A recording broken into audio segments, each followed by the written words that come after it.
एक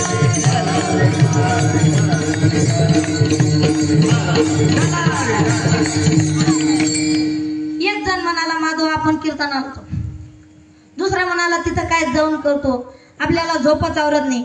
मग तो म्हणाला आपण कीर्तनकाराच्या समोर बसायचं आणि तुला झोप आली तर मी उठवलं आणि मला झोप आली तर तू उठ. असं त्या दोघींचा पकड ठरला आणि ते गेले कीर्तनाला. कीर्तनाला गेले आणि कीर्तनकाराच्या समोर बसले आणि मग गेले ना दोघंही झोपून. माझ्याकडे काय पाहता, गेले दोघंही झोपून. आणि असं कुकानं बी झोपलं, आपलं कंकरानं बी झोपलं आणि लेंडानं बी झोपलं, संपूर्ण मालेगाव झोपलं. तर मी आहे ना पट्ट्या तुम्हाला उठवायला विठ्ठल.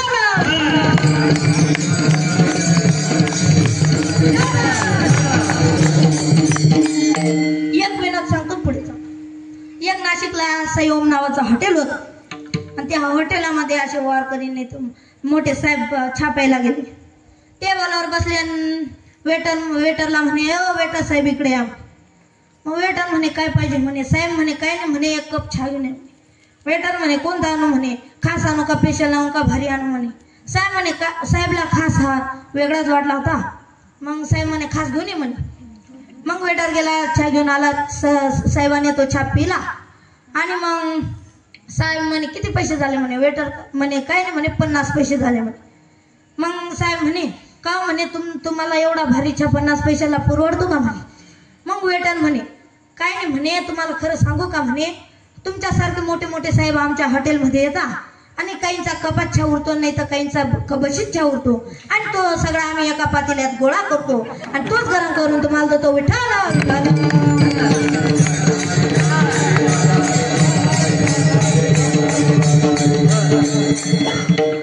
दारुड्यांच्या नांदी लागणंच लय अवघड राहतं महाराज.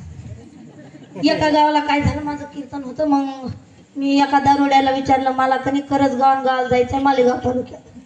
तो दारुड्या म्हणे काय नाही म्हणे, इकडून थोडं पुढे जा म्हणे, 2 गल्ल्या लागतील, पहिली गल्ली सोडा, दुसऱ्या गल्लीत घुसा म्हणे. तिथून पुढे गेला का 2 रिक्षा उभे राहतील म्हणे, पहिली रिक्षा सोडा, दुसरी रिक्षात बसा म्हणे आणि ती रिक्षा तुम्हाला 2 गावांना घेऊन जाईल म्हणे. पहिलं गाव सोडा, दुसऱ्या गावात घुसा म्हणे. घुसला का तिथं 2 बस स्टँड राहतील, पहिला बस स्टँड सोडा, दुसऱ्या बस स्टँडात घुसा. तिथं घुसला का मग तिथं 2 एसट्या उभ्या राहतील, पहिली एसटी सोडा, दुसऱ्या एसटीत घुसा. तिथं घुसला का तिथं 2 सीटर राहतील, पहिला सीट सोडा, दुसऱ्या सीटावर बसा. त्या सीटावर बसला का मग ती तुम्हाला 2 गल्ल्यात घेऊन जाईल, पहिली गल्ली सोडा, दुसरी गल्लीत घुसा. घुसला का तिथं 2 मोठ्या बिल्डिंग राहतील, पहिली बिल्डिंग सोडा, दुसरी बिल्डिंग मध्ये घुसा. घुसला का तिथं 2 पायतोऱ्या लागतील, पहिली पायथोर सोडा, दुसरी पायथोरीवर चढा. थोडं पुढे गेला का मग 2 लिफ्ट लागतील, पहिली लिफ्ट सोडा, दुसरी लिफ्टीत बसा. आणि बसला का मग तिथं 2 बटन राहतील, पहिलं बटन सोडा, दुसरं बटन दाबा की वरती घेऊन जाईल. वरती घेऊन गेला का तिथं समोर दरवाजा उघडेल, तिथं समोर 2 रूम राहतील, पहिला रूम सोडा, दुसऱ्या रूमात घुसा. तिथं घुसला का मग त्याच्यात 2 कपाट उभे राहतील, पहिला कपाट सोडा, दुसरं कपाट उघडा. त्या कपाटात 2 ड्रावर राहतील, पहिला ड्रावर सोडा, दुसरा ड्रावर उघडा. ते उघडलं का त्याच्यात 2 प्रेस राहतील, पहिली प्रेस सोडा, दुसरी प्रेस उघडा. ती उघडली का त्याच्यात 2 पॉकेट राहतील, पहिलं पॉकेट सोडा, दुसरं पॉकेट उघडा.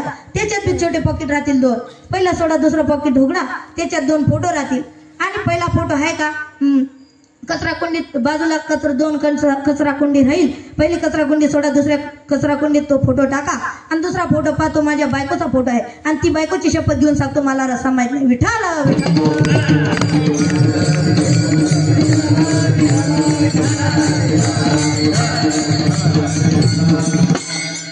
आता एक काम करायचं, तत्परतेने दक्षतेने चित्त देऊन ऐकायचं, अजून मधून टाळ्या वाजवायचा, मुखेने नामचिंतन करायचं आणि चिकनगुन्या झाला तरी मांडी घालूनच बसायचं विठ्ठल विठ्ठल.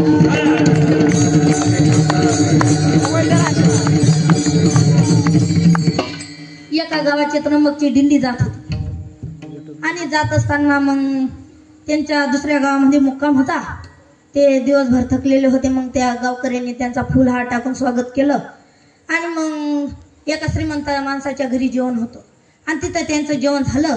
जेवण झाल्यानंतर मग ते बसले नाही, जेवण करत होते आणि त्यांना सालदार वाढत होते आणि ते सालदार एकामेकाला सांगत होते, धकरे नुसता खीरवर बी नाही ना रे, या आपण दिवसभर लोखंड्याला झोपेल राहतात तरी आपण संध्याकाळी खीरच खाता, या दिवसभर चालली येतात तरी खीरवर. मग त्या सालदारांनी भेटावरवलं, आपण भेटीन जायचं. दुसऱ्या गावामध्ये मुक्काम होता, तिथं जेवण केलं त्या सालदारांनी. मग एक शाना माणूस आला म्हणे, महाराज म्हणे आज वेळ अशी म्हणे कीर्तन करता. मग त्या सगळ्या सालदारांनी हा सांगितलं, हा म्हणे कीर्तन करू म्हणे. मग ते एका रूमामध्ये गेले आणि तिथं झोपले आणि त्यांनी असं ठरवलं जो बोलणार तोच कीर्तन करणार. आणि मग दरवाजे खिडके पॅक लागले आणि मग कीर्तनाची वेळ झाली. मग एका गावकऱ्याने एका पोराला सांगलं, पिंट्या त्या महाराजला बोलून आण म्हणे. आला पिंट्या बोलवायला, म्हणे महाराज हो महाराज कीर्तनाची वेळ झाली चला. महाराज एक नाही चुनी. मग आता तो पिंट्या गावकरींकडे गेला. म्हणे गावकरी महाराज उठत नाही. सगळे गावकरी आले, महाराज महाराज कीर्तनाची वेळ झाली चला चला. महाराज एक नाही चुनी.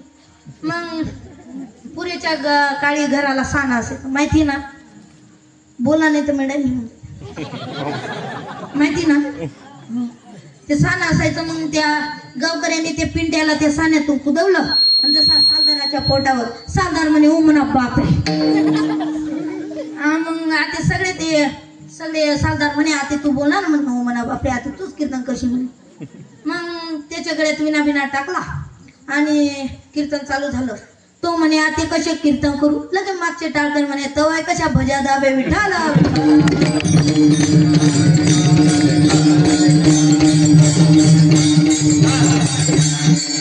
मोबाईल मुळे येडे झाले महाराज. एक माणूस होता तो मोबाईल पाहत होता, जसं संडास मध्ये घुसला आणि जसा बाहेर निघाला तसा वाकडाच निघाला. मग त्याच्या चार मित्रांनी त्याला नाशिकच्या दवाखान्यात ऍडमिट केलं आणि डॉक्टरांना विचारलं, म्हणे महाराज काय झालं होतं या माणसाला. काय नाही म्हणे, त्याची फक्त शर्टची गुंडी पॅन्टीला आणि पॅन्टीची गुंडी शर्टला लागली होती म्हणे, म्हणून तो वाकडा निघाला म्हणे. विठाल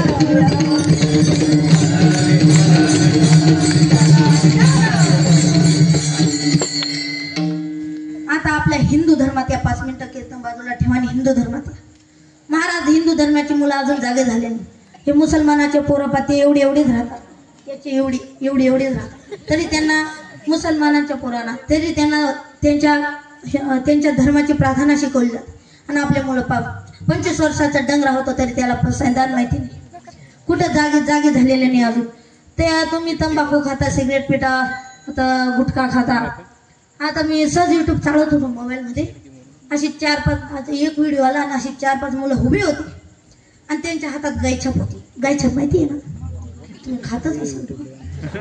त्यांच्या हातात गायछाप होती त्या मुलांच्या हातात आणि ते असं सांगत होते, भारतात इंग्रज आले म्हणे, काही त्यांनी चुनाने पळला म्हणे, काही औषधची फवारणी टाकून मारले गेले म्हणे, काही चोळले गेले म्हणे, काही ठोकले गेले म्हणे आणि काहींना फेकण्यात आला म्हणे. अशी त्यांनी पुढे धरली, अशी तोंडात टाकली आणि म्हणे देश स्वातंत्र्य झाला म्हणे. विठ्ठल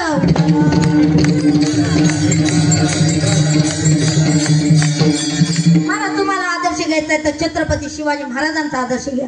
तुम्हाला आदर्श घ्यायचा आहे तर धर्मवीर संभाजी महाराजांचा आदर्श घ्या. तुम्हाला आदर्श घ्यायचा असेल तर महापुरुषांचा आदर्श घ्या, देवतांचा आदर्श घ्या, सुभाषचंद्र बोस यांचा आदर्श घ्या. सुभाषचंद्र बोस म्हणत होते की तुम हमें खून दो हम तुम्हें आजादी देंगे.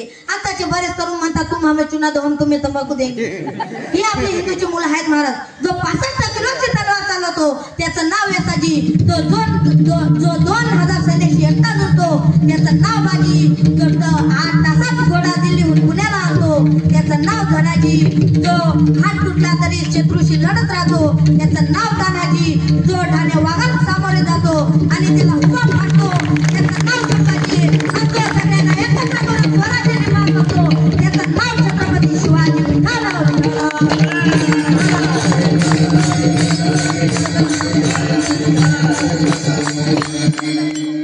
हिंदू बजरंग दलाचे तरुण लक्ष देऊ नये का.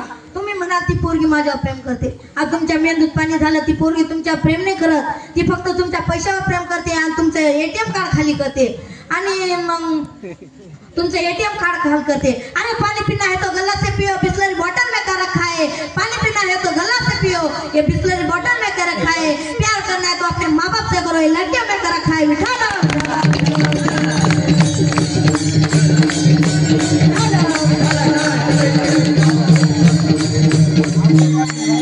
असं एक दिवशी माझं कीर्तन चालू होतं आणि चालू असताना मी सांगत होतो मुलीशी बोलू नका आणि असं तसं.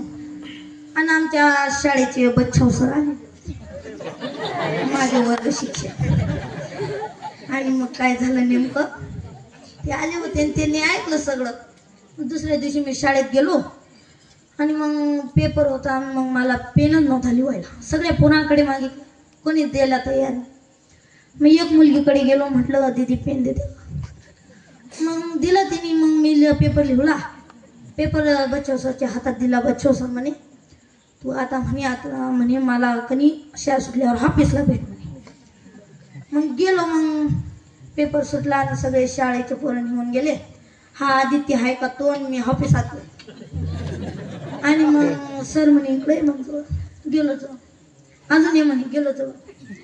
जशी कानफड्यात वडली अशीच वडली बघा, जशी कानफड्यात वडली, पोरीची बोलू नका, अजून एक वडली. आणि म्हणे प्यार करना है तो माँ बाप से करो, लड़कियों में कर.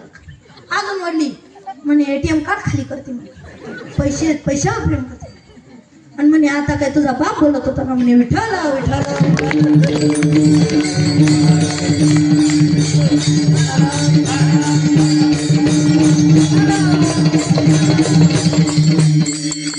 एक आजी होती, महाराज आजी, आणि ती अशी आजारी पडलेली होती.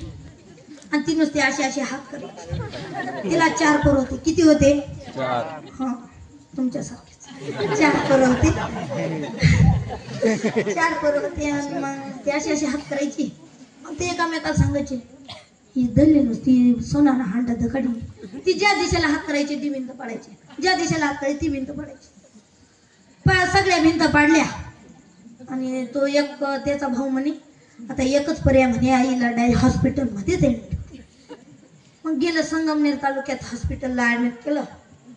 डॉक्टरला सांगितलं म्हणे ही आजी फक्त बोलायला पाहिजे, म्हणे इंजेक्शन द्या म्हणे भारी. डॉक्टर म्हणे 4 लाखाचं इंजेक्शन लागेल म्हणे. त्या 4 भावांकडे 1 एकरची जमीन होती. त्या 4 भावांनी जमीन विकली, 1 लाख रुपये आले. 4कडे 4 लाख जमा झाले. त्या डॉक्टरला दिले. डॉक्टरनी त्या आजीला सुई दिली. आणि मग तो मोबाईल खाली करता, मोबाईल खाली करा दादा, मोबाईल खाली करा.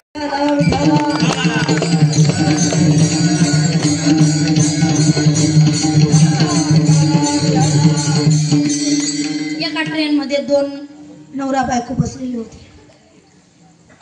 आणि त्यांच्या समोरच एक असा वडील असे वृद्ध नवरा बसलेले होते. आणि ती नवरी त्या नवऱ्याला सांगत होती म्हणे ती ट्रेनला ती चेन राहते पावडायची, ती वडली का मग ती ट्रेन थांबते. मग ती विचारत होती म्हणे का, म्हणे चेन वडली का, काय होतं. त्या नवरा सांगत होता म्हणे काय नाही, म्हणे चेन वडली का, काही चोर झालं, काही चोरी झालं, काही चेन वडली, काही ट्रेन थांबते म्हणे. आणि मग ती म्हणे तुमच्याकडे किती पैसे आहेत. ती म्हणे मग तो नवरा म्हणे काय नाही, म्हणे 10,000 रुपये आहेत म्हणे. ती म्हणे मग आता ते 5,000 माझ्याकडे द्या म्हणे, 5,000 तुमच्याकडे द्या म्हणे, चोरी बिरी झाली तुमच्याकडचे, मग आपल्याला जायला जा. मग त्या नवऱ्याने तिला 5,000 दिले. आणि मग 5,000 दिले. मग झालं. मग त्या म्हाताऱ्या माणसाने सगळं पाहिलं. आणि ती बाईने तेवढ्यात ती चेन ओढून घेतली आणि सगळी ट्रेन थांबली. आणि मग तो बाबा सगळं पाहत होता. तेवढे तिकडून TC आला. TC माहिती ना, TC आला. काय आला? TC. आणि मग तो म्हणे कोणी चेन वाढली, कोणी चेन वाढली. तो म्हातारा त्या नवरा बायकोच्या समोर बसलेला म्हातारा म्हणे काय नाही, म्हणे महाराज, म्हणे मी जोडली, म्हणे हे नवरा बायकोनी माझे 5-5 हजार जमा चोरी केले म्हणे. नवरीच्या हातात कनी 5,000 म्हणे, नवरीच्या पर्समध्ये 5,000 आहेत म्हणे. आणि त्या नवऱ्याच्या पॉकेटात म्हणे 5,000 आहे म्हणे. मग त्या TCने चेक केलं, 5-5 हजार निघाले. त्या बाबाला दिले. आणि तो बाबा बी लई हुशार होता. म्हणे तुम्ही गेले का, म्हणे नवरा बायको माझा जीव घेतील, म्हणे मला दुसऱ्या डब्यात बसवलं. मग त्या TCने त्याला म्हाताऱ्याला घेतलं, दुसऱ्या डब्यात बसवलं. आणि ते दोन्ही नवरा बायको डोक्याला हात लावूनच बसले. विठ्ठल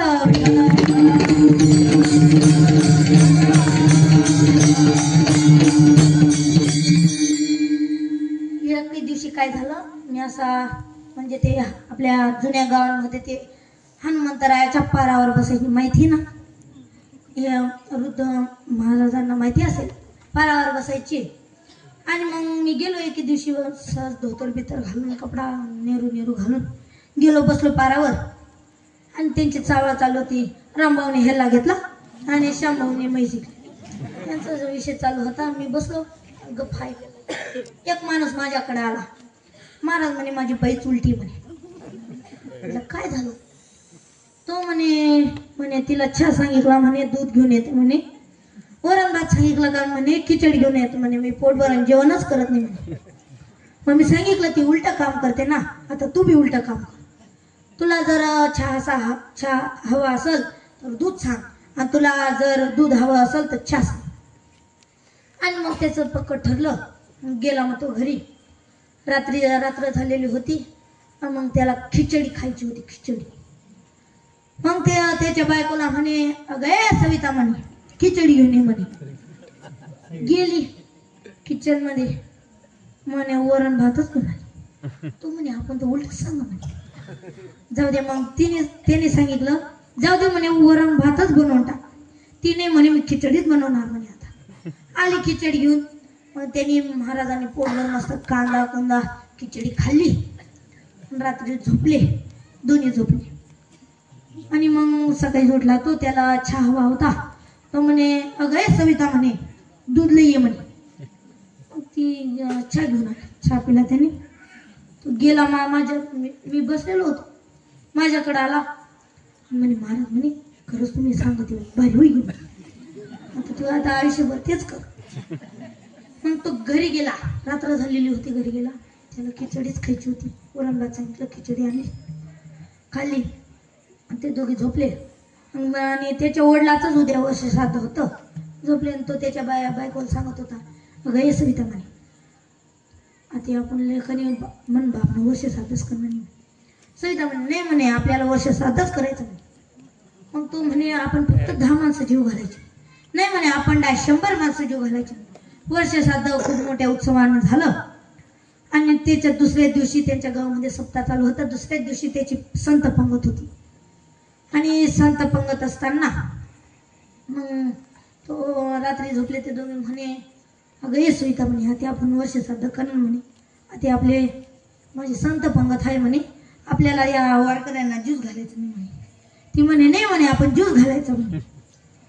मग म्हणे आपण 100च लोक जीव घालू म्हणे. ती म्हणे नाही म्हणे आपण डायरेक्ट 1000 माणसं जीव घालू म्हणे. आले ते 1000 माणसं घरी जीव बिव घातले. आणि मग त्या पत्तरवाळ्या उरल्या. म्हणे थांब म्हणे सविता म्हणे मीच पत्तरवाळ्या फेकीस. नाही म्हणे मीच फेकून येते म्हणे. पत्तरवाळ्या घेतल्या. त्या माणसाकडून एक शब्द उलटा म्हटला म्हणे तू गुडघ्या इतक्याच पाणीमध्ये जाय म्हणे. ती म्हणे नाही म्हणे मी छाती इतक्या पाण्यात जाणार म्हणे. मग ती गेली छाती इतक्या पाण्यात. मग गेली ना तू माझ्याकडे काय पाहता. गेली सरळ खाली. मग तो गावकरी आले पाहिला. म्हणे कधी गेली रे सविता कधी गेली. मग तो खाली नदी वाहत होती. तो खाली नवरा खाली पायच्या वरती पाहत होता. ते गावकरी म्हणे काय रे म्हणे वर काय पाहिजे ते खालवाई गेली म्हणे. मग तो म्हणे नाही म्हणे माझी बायको उलटी होती म्हणे, ती खाली नाही म्हणे वरती गेली असणार म्हणे. विठ्ठल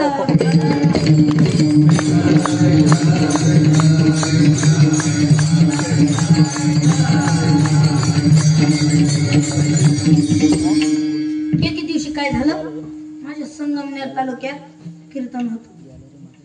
आणि कीर्तनात मी सांगत होतो की कुंकू लावला पाहिजे, टिकली नाही लावले पाहिजे, साडीच घातली पाहिजे, ड्रेस नाही घातला पाहिजे. आता तो नवीनच झगा आलाय पहा. काय म्हणतात त्याला, महिला मंडळ काय म्हणतात त्याला, गौंड. ते जेव्हा ते गौंड घालून जेव्हा ते दुसऱ्याच्या घरी पीठ मागायला जातात ना, तेव्हा ते स्त्री नाही भुतडे दिसतात. भुतड विठ्ठल विठ्ठल.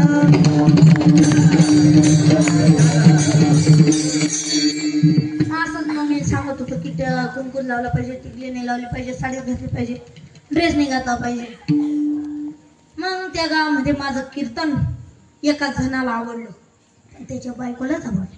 त्याच्या बायकोला खूप राग आला. म्हणजे महाराजकडे मी आधी पासच म्हणजे. मग काय झालं, लांबचा प्रवास होता म्हणून आम्ही त्याच घरी मुक्कामी थांबलो. रात्रीचे 12:30 वाजले होते. त्याच मग घरी मुक्कामा थांबलो.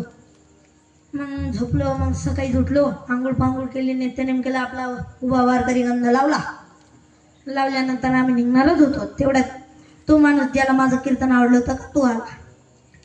आणि तो आल्यानंतर म्हणे महाराज कुठे चालले. म्हणजे मी काही नाही, आता मी घरी जायच्या तयारीत. म्हणे महाराज म्हणे घरी नका जाऊ म्हणे, 2 मिनिटं माझ्या घरी चला म्हणे. म्हटलं का बरं? आणि काही नाही म्हणे, छाप आहे म्हणे. चला मग म्हटलं, तू जास्तच आग्रह करत होता, चला म्हटलं. गेलो त्याच्या घरी आणि गेल्यानंतर मग त्याच्या पायथोरीवर चढता चढता मला 10 लोकांनी सांगितलं, त्या रामभाऊच्या घरी सामान जा, त्या रामभाऊच्या घरी सामान जा. गेलो आणि सोप्यावर बसलो आणि तो तेवढ्यात किचन मध्ये गेला. त्याच्या बायकोला म्हणे, हे सविता म्हणे, चहा ठेव ना म्हणे. म्हणे का बरं म्हणे, तुम्ही काय होत म्हणा म्हणे. नाही म्हणे, मला काही होत आला नाही म्हणे, ते महाराज आलेत म्हणे, छोटे महाराज, त्यांना चहा ठेव म्हणे. म्हणे कोण म्हणे, काल ज्यांनी कीर्तन केलं होतं ते का म्हणे. हो म्हणे. कशाला चहा ठेव म्हणे. हो म्हणा बापरे, कशाला चहा ठेव म्हणे. मग तो म्हणे, म्हणे थोडासा ठेव म्हणे, ते महाराजांच्या समोर माझी इज्जत जाईल म्हणे. नाही म्हणे, मला नाही ठेवायचा म्हणे. मी डोक्याला हात लावून सोब्यावर बस. नाही म्हणे, मला नाही ठेवायचा म्हणे. मग तो म्हणे, तुला माझी शपथ म्हणे, चहा ठेव म्हणे. ती म्हणे, हा म्हणे, आता मी चहा ठेवतेच म्हणे, तुम्ही शपथ दिली म्हणे, सागर घेऊन ये म्हणे. गेला आणि जसा पळत पळत सागर गेला, तिथंच धडकला. उठला आणि जसा सागर घ्यायला पडला, तो म्हणे, मला म्हणे महाराज मी सागर घेऊन येतो म्हणे. साखर घ्यायला गेला आणि मग ती तेवढ्यात त्याची बाई मागच्या दरवाजातून माझ्याकडे आली आणि म्हणे, महाराज म्हणे, माझा नवरा काही चांगला नाही म्हणे. म्हटलं का बरं, काय झालं? म्हणे, आता आमचा गावचा सप्ताह चालले म्हणे, रोज नवीन एका महाराजाला कीर्तन करायला आणतो म्हणे आणि दोरी घेतो म्हणे, दोरीने बांधतो म्हणे आणि वरतून दनादन काठी टाकतो म्हणे. मग मी असं धोतर उचललं, जसा पळालो बाहेर. मग माझं गेमच झालं, पळालो बाहेर. तेवढा त्याच्या घरी तो पोचला. मग मी असं निंबाचं झाड होतं, मस्त सावली लागत होती, बसलो.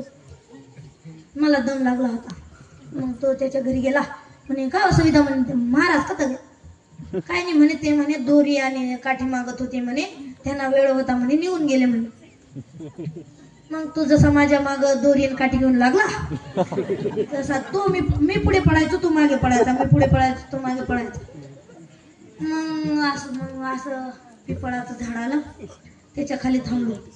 मी म्हटलं, ओ महाराज मला मारू नका. तो म्हणे, महाराज म्हणे, मी कसं मारू म्हणे.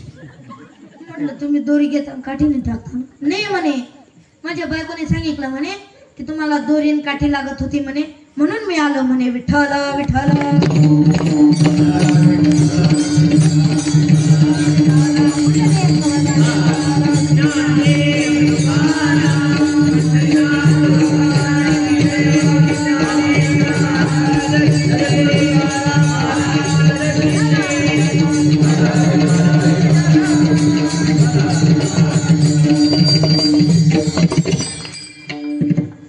आपला जसा नाशिक जिल्हा आहे, नाशिकच्या पलीकडे गेला की संगमनेर तालुका. कोणता तालुका लागतो? बोला ना. संगमनेर. हा, संगमनेर. महाराजांना माहिती आहे. संगमनेरच्या पलीकडे गेलात की पारनेर तालुका लागतो आणि पारनेर तालुक्यात ते राळेगण सिद्धी नावाचं गाव. त्या राळेगण सिद्धीला महाराज मागच्या 2023 मध्ये डिसेंबर महिन्यात एक सौरव आवटी नावाचा पोरगा देशासाठी शहीद झाला. काय झाला? शहीद. लक्षात नाही का? सगळ्या बजरंग दलाच्या तरुणांनी ऐका, सगळे जे इथं बसलेले आहेत सगळ्यांनी ऐका, महिला मंडळाने ऐका. तो जो पोरगा होता ना, खूप हुशार होता. त्याच्या तो पोऱ्याचा बाप मुंबईला पोलीस कमिशनर होता आणि बापाला 1 लाख 1.5 लाख पगार होता. आणि मग 1 लाख 1.5 लाख पगार होता आणि त्याची आई जिल्हा परीक्षा शिक्षिका होती. आईला पण 1 लाख 1.5 लाख पगार होता. आणि पोराने खूप व्यायाम केला. काय केला? खूप व्यायाम केला आणि मिलिटरीच्या परीक्षेत पास झाला. आणि तो आई बापांना न विचारताच सीमेवरती लढायला गेला. आणि सीमेवरती लढायला गेला आणि त्याची अशी क्रांती होती, तो 2018 मध्ये गेला होता. 18, 19, 20, 21, 22, 23 अशी 5 वर्ष तो देशासाठी लढला. 5 वर्षात त्याची क्रांती अशी होती, त्याला राष्ट्रपतीच्या हाताने त्याला 5 मेडल लावण्यात आले, कॅप्टन बनवण्यात आलं होतं. आणि 2024च्या डिसेंबर महिन्यात कॅप्टन बनवण्यात आलं होतं. कॅप्टन झाल्यावर तो सौरवटी नावाचा पोरगा हाताखाली 5,000 सैनिक घेऊन ते कुठं गेले? सियाचीनच्या बर्फाळ प्रदेशात ते रात्रीची ड्युटी करत होते आणि त्यांच्यावर मोठा दहशतवाद्याचा हल्ला झाला. काय झाला? हल्ला. लक्ष देऊ नये का? मोठा दहशतवाद्याचा हल्ला झाला. त्या हल्ल्याला उत्तर देण्यासाठी आपली पोरं खाली उतरली. गोळ्याबार झाडत होती. कॅप्टन सुद्धा हातामध्ये 2 बंदुका घेऊन सैन्याला मारत होते आणि तिकडच्या गोळ्या इकडे येत होते, इकडच्या गोळ्या तिकडे जात होत्या आणि भारताचा विजय झाला.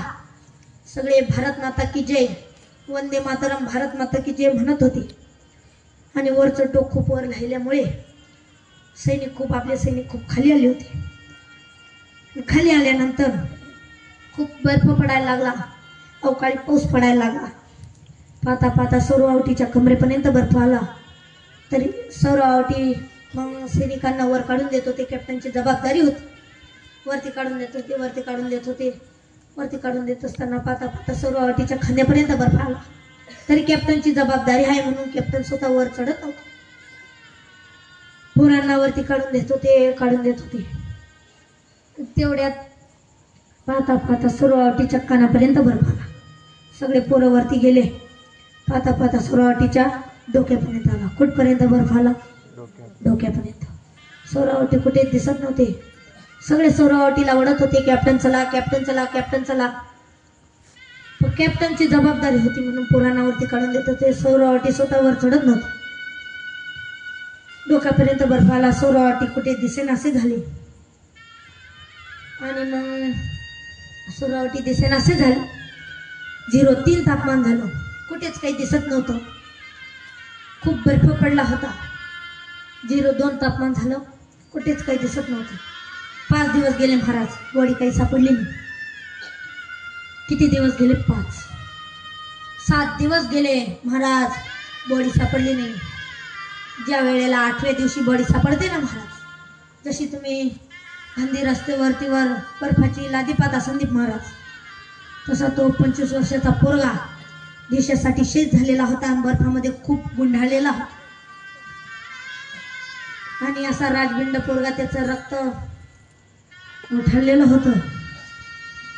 आणि जेव्हा त्या सौरवटीला बर्फातून बाहेर काढण्याची वेळ आली, कणखर बर्फ कापता कापता त्या सौरवटीचा एक हात कापावा लागला. इथून असा एक हात कापावा लागला. काय कापावा लागला? हात कापण असताना अर्धी छाती कापावी लागली. कमरेपर्यंतचा बर्फ निघाला आणि एक पाय कापावा लागला आणि कमरेखालचा बर्फ निघाला. अर्ध्याच अंगाची बॉडी हाताला लागली आणि भारत देशाच्या झेंड्यामध्ये ती गुंडाळली आणि ती दिल्लीवरनं पुण्यावरनं जेव्हा ती विमानाने राळेगण सिद्धीला पोचली, 1 लाख लोक सौरवटीला वाटे लावायला तयार होते. असा मोठा समाज होता. कुठेच काही दिसत नव्हतं. सौरवटीची लाल दिव्याची गाडी आली. जेव्हा ती लाल दिव्याच्या गाडीतून बॉडी बाहेर काढली, सगळे सौरवटी अमर आहे, सौरवटी अमर आहे, सौरवटी अमर आहे, भारत माता की जय, वंदे मातरम अशा घोषणा दिल्या जात होत्या. आणि सौरवटीला जेव्हा खाली ठेवलं, प्लेटवरून खाली ठेवलं, जसे सौरवटीची माय पळत पळत धावत आली का, पहिलं आपल्या भारताच्या झेंड्यामध्ये काय, जेव्हा ती भारताचा झेंडा बाजूला करते तेव्हा तिला आपला पोरगा दिसतो. ढसा रडली हो माय. आपल्या पोराच्या हातावर गालावर हात फिरवते आणि गाल फिरवता दुभगली धरणी माता, फाटले आकाश, कधी भेटणार माझा राजबाळ सखा ग, गालावरती हात फिरवणी आई पोटाशी धरते. जीवलग पुत्र माझा बापाचे मन गहीवर ते ओघ बार वाट जात मुरडता ओघ बार वाट. असं ती आई गालावर हात फिरत होती आणि हात फिरवता फिरवता त्या आईने पाहिलं की माझ्या पोराला एक हात नाही. ते ढसा रडली. पाहिलं माझ्या पोराला आधी छाती नाही, माझ्या पोराला एक पाय नाही. महाराज भावेश महाराज आई ढसा खूप रडली. ते पाहिलं अर्ध्या चांगाची बॉडी माझ्या पोराची आहे. खूप ढसा रडली. पण त्या आईला कोण सांगणार तुझा पोरगा वापस येणार नाही. आई खूप रडली. हो महाराज, सौरावटीने देशासाठी आपलं बलिदान दिलेलं होतं. देशासाठी शहीद झाला होता सौरावटी. आणि म्हणून आपण सौरावटीला ना धन्यता देता आपण त्यांच्या आईवडिलांना देऊ किंवा धन्यता देऊ की त्यांनी असा गुणवान पुत्र जन्माला आणला. असा अभंगाचा पहिलं चरण.